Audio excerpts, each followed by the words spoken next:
நீங்க first ribbon வாங்கிட்டீங்களா? அடுத்து மறுபடியும் ஏஜா மெட்ரிக் ஸ்கூல் பக்கத்துல தண்ணி குடிக்க தண்ணி வாங்கிக்கலாம். மூணாவது பாயிண்ட், மாநகராட்சி கமிஷனர் வீட்டு முன்னாடி வந்தீங்கன்னா நீங்க தண்ணி கொடுத்தாங்க அடுத்த ரிப்பன் கிடைக்கும். ரெண்டாவது ரிப்பன் நீங்க வாங்குறீங்க.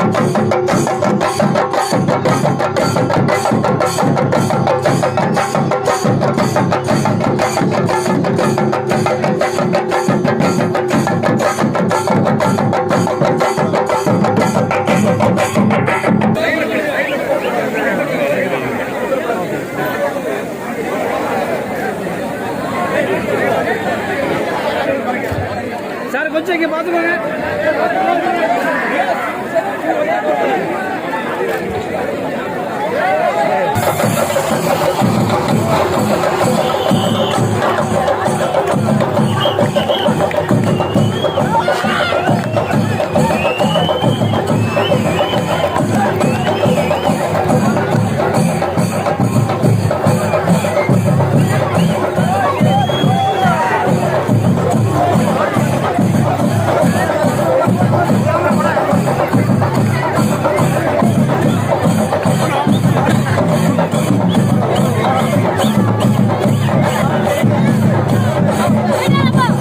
ஓடிட்டான்.